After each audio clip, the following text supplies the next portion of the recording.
did this last year, installing an offense. Can you maybe share some of the differences, maybe, given that you had some of the, you had Coach Dykes there a year ago, whereas this is, I guess, essentially just you doing it. Yeah, I think just early on,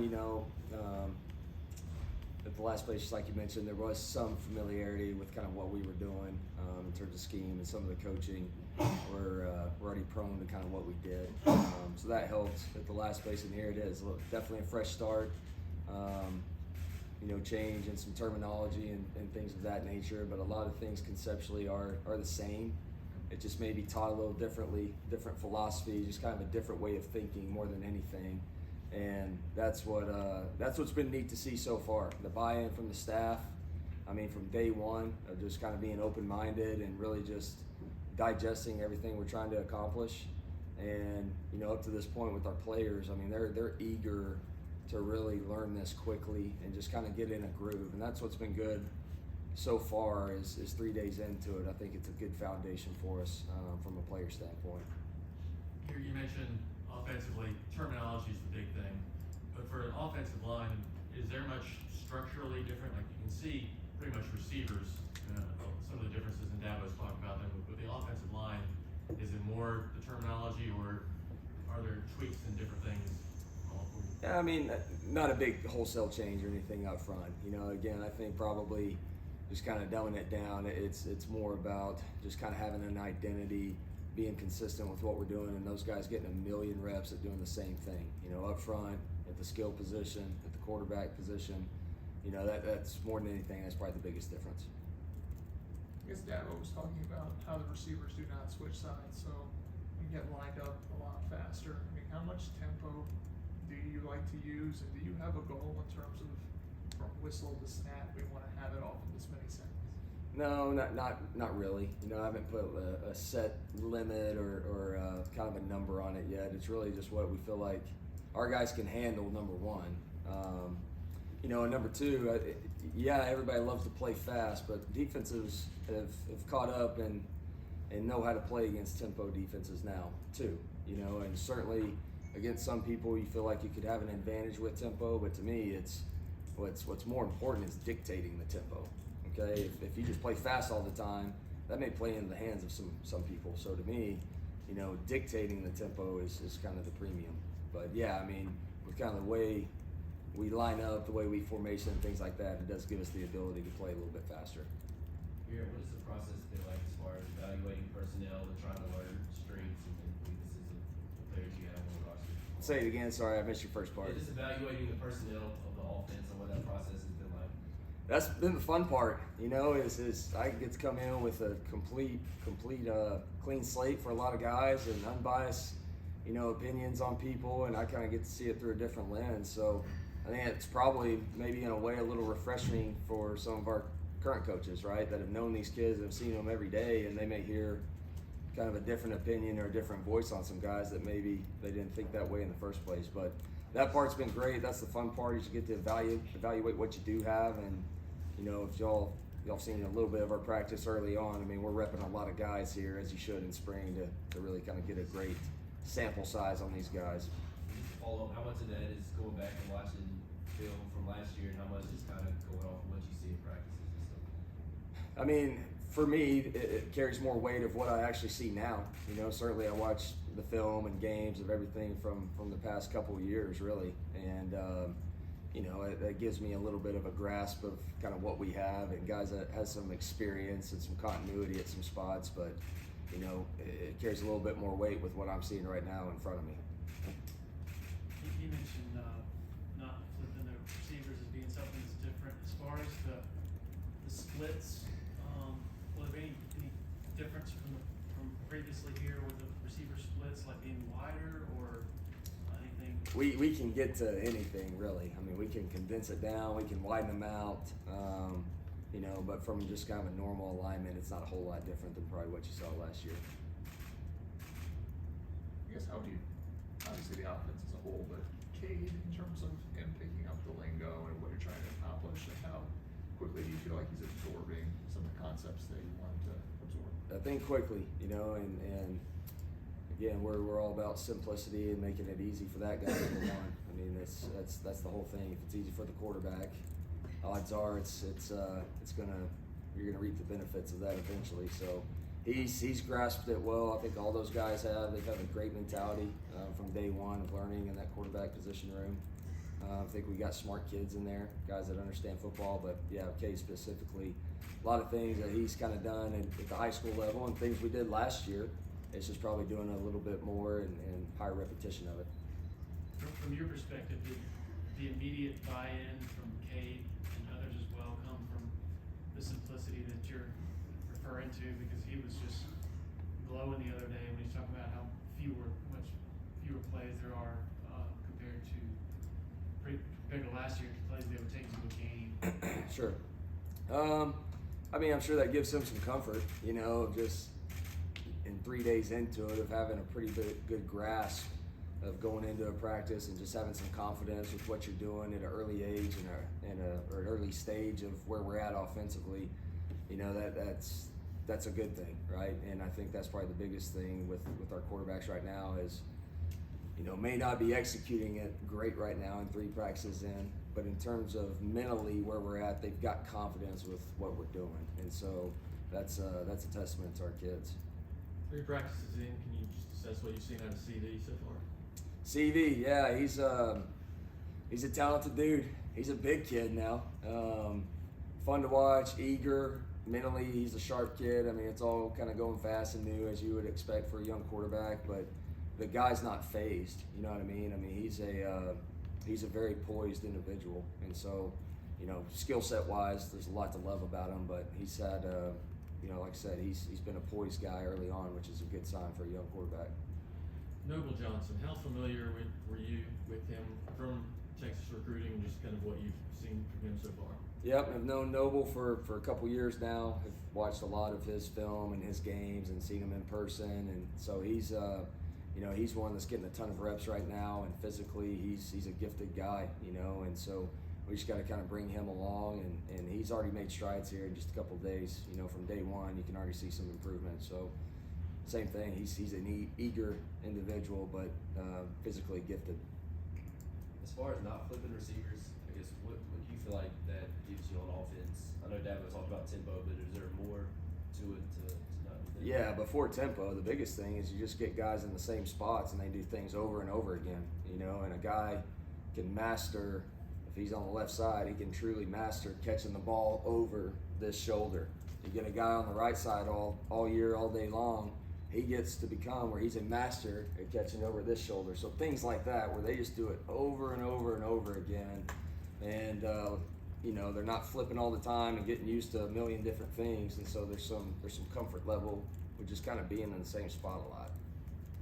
So yeah, that just kind of goes back to old principles of what I learned at an early age. How much does it take away when you have so many guys out, particularly at receiver, from your sort of installation and what you want to get done? I mean, install-wise, really not much. I mean, we're going to put in what we need to put in for the spring and just kind of get a base foundation of, accumulating great tape for us to move forward into summer and into fall camp and all that. So, I really don't care who's out there right now. We've got guys that need to get reps, and there's things we need to get installed and things we need to get good tape of, and then we can build off of that. How much of the offense will you have installed by the end of the spring? I mean, if I had to put a percentage on it, I'd say probably 80 to 90. I mean, pretty full amount. And then you always see where it goes. You know what I'm saying? You put in your base install, and then you kind of see what you're good at. That's what we're trying to do as coaches. It's ultimately one of our goals on offense is we got to be able by the end of spring to identify kind of what our strengths and weaknesses are. And based on that, that's what we'll go into fall camp with. Based on that in fall camp, that's what we're going to roll with in the season, and we're going to live and die kind of with that. Kate mentioned there was a game last year where there were maybe 80 plays on the call sheet going in, and he said he was guessing maybe around 30 for you. Just do you have an idea of how many? You may not want to give that exact number away, but do you have kind of an idea of how that'll look? Yeah, I mean it's not 80. It's not 80. So yeah, I mean, just whatever we feel like we need to carry. But for us, you know, for what we do, less is more. And you know, like I said, we'll just kind of see where we're at and what we feel like we need to carry. But if we can trim it, we're going to trim it. What is it like with all new position coaches and you're trying to mesh with them and them with you? What's that process been like? It's been fun, you know. It's a challenge because you're just teaching new personalities and you're, you know, teaching new stuff and all of that. But all the while you're trying to build some chemistry and build some camaraderie in the room and all those things. But that's what's fun about what we do. You know, I mean, that's a big reason of why all of us got into coaching is because you love that part, right? You love to be a part of something, be a part of a team. So that's kind of what we have in our unit meetings with position coaches, and so that's the fun part. You're teaching a lot of things that may be new to some people, and you know, I think that's always good. It's kind of a freshness about it, and now all of a sudden I'm hearing from these other guys that bring fresh ideas too, things that I haven't really thought of in the last couple of years or whatever. So I just think for kind of all parties here, there's really good, you know, kind of brainstorming and conversation going on with all this. I guess how helpful is Kyle Richardson been? He's a guy in high school where he ran an air raid offense. Does he have a lot of similar ideas or philosophy? You guys mesh that way? Yeah, no, Kyle's been great. Yeah, he's got some familiarity with it, you know, at his high school days, and he learned a lot of this from Hal Mummy when he worked for him early on in his career. So yeah, there's kind of a common ground there, right? But Kyle's been great. He's definitely someone I can bounce some things off of, and you know, I've already kind of developed that relationship that way for sure. How important is mobility with offensive linemen in the system that you have? As far as changing their positions, is that what you're asking about, or more Just movement? being able to do get outside, Yeah. gap stuff. Yeah, I mean, at the end of the day, you want big people, right? But yeah, the athleticism gives us some things where we can get on the edge. I mean, you just see with defenses nowadays, last several years, a lot of people try and cut up the box and junk it up a little bit. So if you can get some people that do have mobility or versatile, you know, it's certainly going to give us some advantages in the run game. You know, we've got some athletic guys up there. I mean, we have some big human beings in that room, and Coach Austin's done a good job with them up to this point. But you know, there's some versatility up front that I see already. Would you say in the past few years what was the breakdown in your mind of zone versus gap schemes? Just a rough.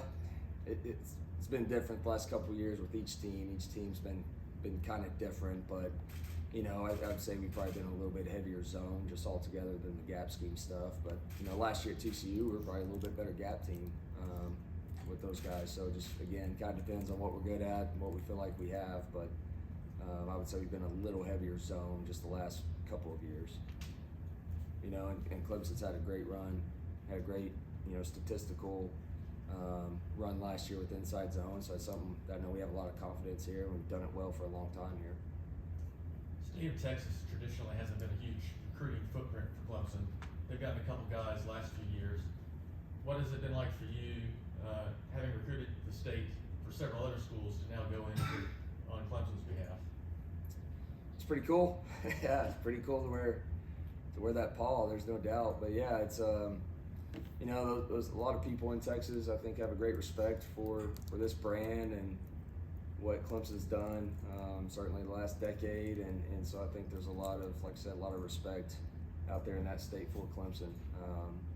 So yeah, it's been pretty good outreach, you know, since I got here from a lot of Texas high school coaches and people I have relationships with, you know, with football. So, you know, I know they're excited for us and for me and for all these Texas guys on our roster, but you know, we've done well recruiting there the last several years and bringing some guys in from Texas, and so I think it's only going to help us kind of have a strong footprint there as we move forward.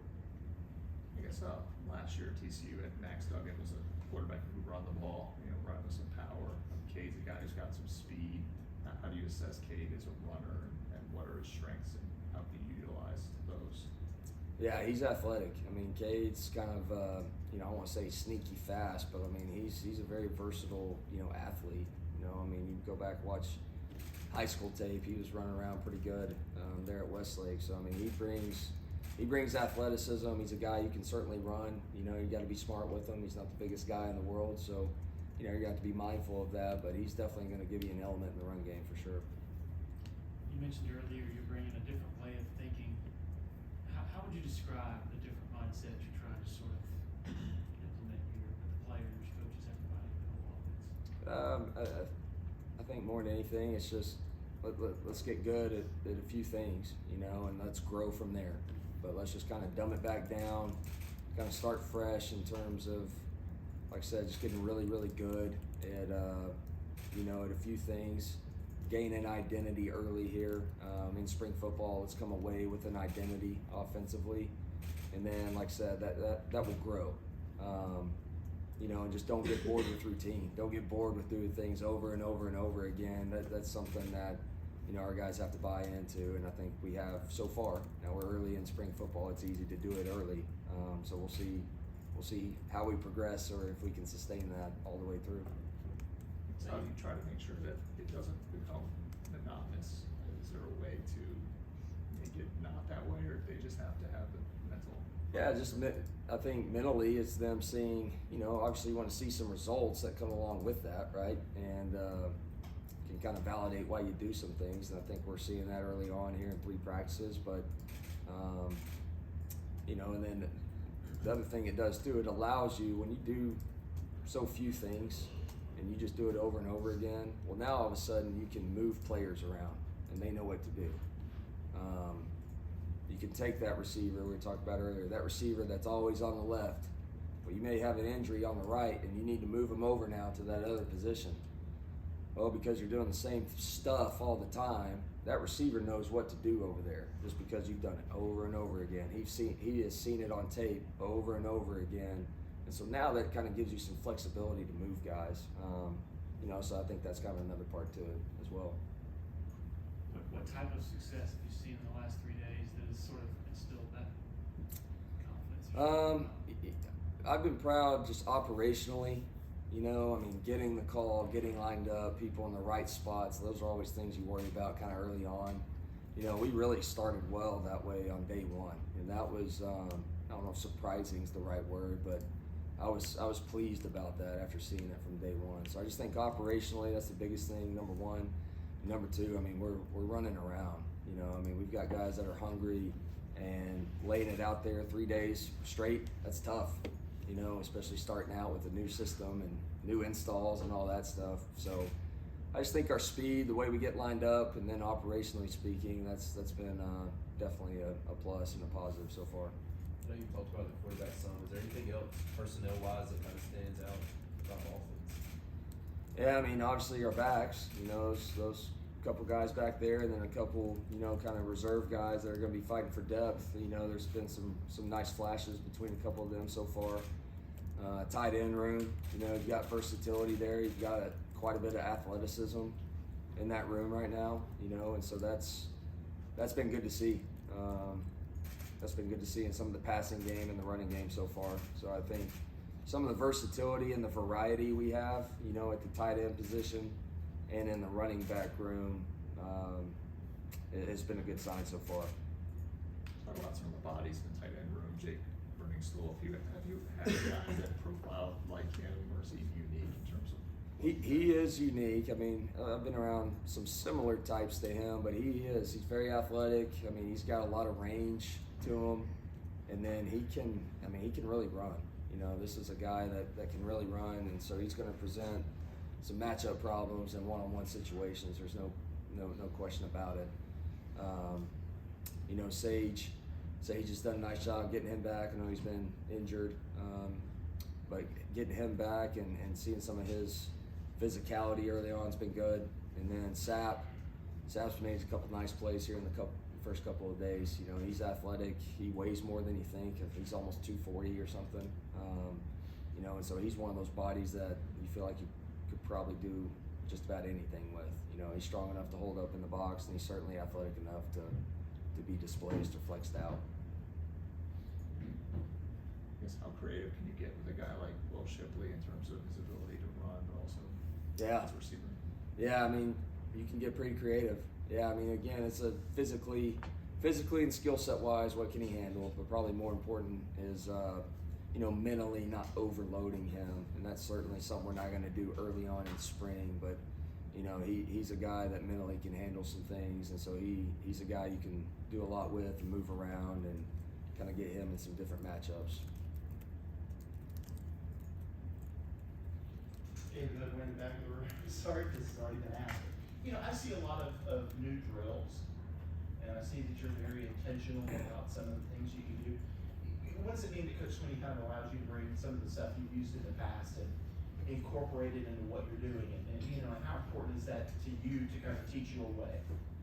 Yeah, I mean, that's paramount, that's in order to really do this thing and do what we know and be committed to it, you got to practice that way. And so that's been great so far that he has the trust in us and me and the rest of our staff to kind of get that really implemented and get it rep the way we need it to get reps so this thing can grow. So yeah, I mean, I just think that's commitment, right? That's commitment to what we're doing, what we're about. Is that maybe one of the things that he talked to you about in the hiring process or after you're hired, that a fresh look at things, maybe a fresh way to kind of approach it? Yeah, that was certainly part of our conversation. It's kind of what he was looking for, and what could I bring to, would that relationship work? Would we be able to jive that way and all those things? So yeah, those were some conversations we had in talks. Yep. Anyone else for Coach? Just one small question. Carson Kramer, I guess the staffer that overlapped with the Kansas that you brought here. I guess why is it important to have a guy like that? I guess to help out, and I think I saw him say #DirtRaid. Is that a nickname you guys have for it, or is that just his thing? Yeah, I mean, you hear air raid all the time, and so we got to give the O lineman and the running back some love at times on that. So when we're on the ball, it's just kind of a little inside joke, I guess, with some dirt raid. So no, he's been important. He was a good addition for us and for me of just kind of having some continuity there, and just another person that's been familiar with what we're about, how we practice, how we game plan, how we break down, just all those sort of things that go into this of just having another voice that way to really just give me somebody to bounce some things off of that I know has been through it before and knows how we practice, knows what it's supposed to look like. So he's brought a lot of value already. All right. Thank you, Coach. All right. Appreciate it. Thank y'all. Thank you.